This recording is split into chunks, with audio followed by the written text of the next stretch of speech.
না দাদা, সেই স্বাদ লাগতেছে তো। কঠিন চা। কঠিন স্বাদ না, জিনিস মুখের মধ্যে যাওয়ার পরে ছোট্ট হয়ে যাচ্ছে, মানে স্বাদটা সেরকম লাগতেছে আমার কাছে। ইনশাল্লাহ ভালো থাকবেন, সুস্থ থাকবেন। আসসালামু আলাইকুম। ওয়ালাইকুম আসসালাম। এক ভাইয়ের সাথে দেখা হয়ে গেল, ভাইয়ের সাথে একটু কথা বলে আমারও খুব ভালো লাগছে।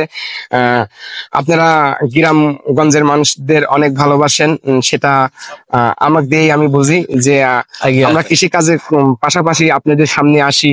আসসালামু আলাইকুম দেশ এবং প্রবাস ভাইজানেরা, আশা করি ভালো আছেন আপনারা। আমি আজকে যে রাস্তায় আছি এটা হচ্ছে রাতুরিয়া আর কি গ্রাম বলে।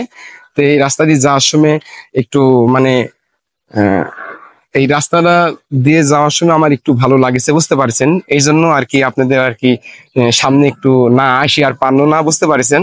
তো আমিও একটু কাজে বের হয়েছি, যার কারণে এই কাজের মধ্যে একটু আপনাদের সামনে আমি আসতে বাধ্য হয়েছি, বুঝতে পারছেন। তে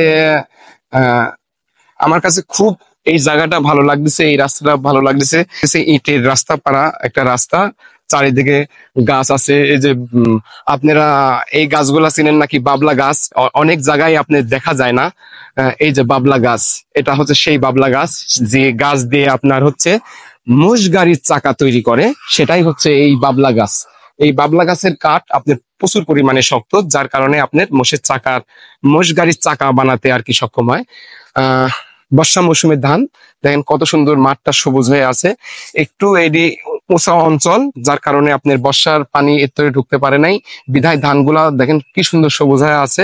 এই ধানগুলা যদি কৃষকেরা নিতে পারে তাহলে মনে করবেন যে কৃষকের মুখে এক বিন্দু হলেও হাসি আসবে। কি জন্য, এই ধান লাগানোর আগে এসব জমিতে মনে করেন যে অন্য অন্য আবাদ ছিল, যেমন পাট ছিল, ধান ছিল, আরো অন্য অন্য আবাদ ছিল। তে আমার কাছে এই জায়গাটা সেই রকম ভালো লাগতেছে। আপনাদের কাছে কেমন লাগতেছে? এইদিকে দেখতে পাচ্ছেন যে এইদিকে আমের বাগান। আপনারা জানেন যে নাটোর, রাজশাহী আমে খুব বিখ্যাত, আপনারা জানেন। এখন তো আমের মৌসুম না, সেভাবে আপনাদের আম দেখাতে পারতেছি না। তে আমার এই রাস্তাটা দেখে আমার খুব ভালো লাগছে, জন্য আপনাদের মাঝে একটু আইছি। তে ভ্যান যাচ্ছে। আসসালামু আলাইকুম। তারপরে ভাইজান কেমন আছেন আপনি? ভালো আছি, আল্লাহ রাখবে। আপনি কি ব্যবসা করেন এখন? এই পাপড় বিক্রি করি। আচ্ছা আচ্ছা, পাপড় বিক্রি করেন। খোসা খানতে যে ভাঙা চোরা দুইটা টের কেনা বেচা করি। আচ্ছা আচ্ছা, এই যে পুরাতন লোহা, পুরাতন টিন, পুরাতন তার, প্লাস্টিক, ভাঙাচোরা যা রকম ভাঙড়ি আছে সবই আর কি আপনার লেন, তার বিনিময়ে টাকা দিলে টাকা দেন, না হলে পাপড় দেন। তাতে আপনার ব্যবসা বাণিজ্য কেমন? এই খুব ঢিল ঢাল ভাই। তাই না? খুবই ঢিল ঢাল। আপনি লেখাপড়া কতদূর পর্যন্ত করেছেন? লেখাপড়া 1 ক্লাসও করিনি। 1 ক্লাসও করেন নাই? আপনার বাড়ির পরিবার কয়জন? আর বাড়িতে হচ্ছে 1 ছেলে 2 মেয়ে। আচ্ছা আচ্ছা। তাতে আপনি সারাদিন যে এই যে ইনকামটা করেন, তাতে আপনার ইনকাম কেমন আসে?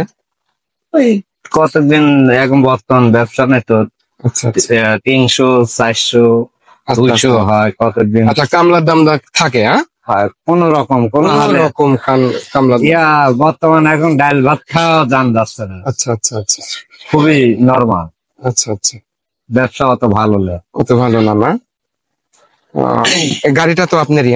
হ্যাঁ, গাড়িটা নিজেই কিনেছেন। সারাদিন এগুলা কেনাকাটা করে তারপরে যায় জায়গা মতন এটা আবার বিক্রি করেন? আচ্ছা আচ্ছা। একটা পাপড় খাওয়াবেন না? দেখি আপনার পাপড় কেমন। অবশ্যই খাওয়াবো।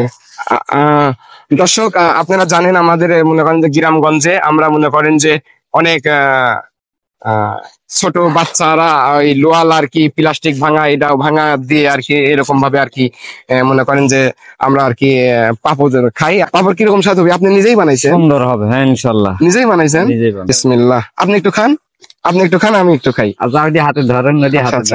আচ্ছা, আপনি একটু খান, আমি একটু খাই। বিসমিল্লাহ। উপরে তো এই লবণ দিছে না? না দাদা, সেই স্বাদ লাগতেছে তো। কঠিন চা। কঠিন স্বাদ না, জিনিস মুখের মধ্যে যাওয়ার পরে ছোট্ট হয়ে যাচ্ছে, মানে স্বাদটা সেরকম লাগতেছে আমার কাছে। আপনার এই 2টা পাপড়ের বিল আইছে কত? 10 টাকা। 10 টাকা।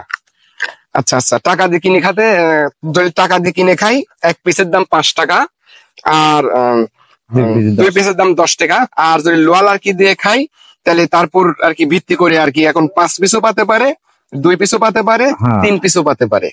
আচ্ছা আচ্ছা, ভাইজানকে দেখে আমার খুবই ভালো লাগছে।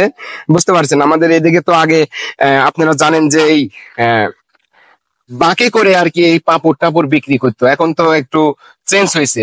আপনার প্রতি দোয়া এবং সবসময় ভালোবাসা রইলো। আপনাকে আমি টাকা দিচ্ছি, টাকাটা নেন।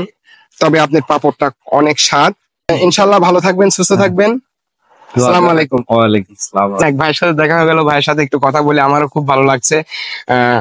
আপনারা গ্রামগঞ্জের মানুষদের অনেক ভালোবাসেন, সেটা আমাকে দিয়েই আমি বুঝি যে আমরা কৃষি কাজের পাশাপাশি আপনাদের সামনে আসি।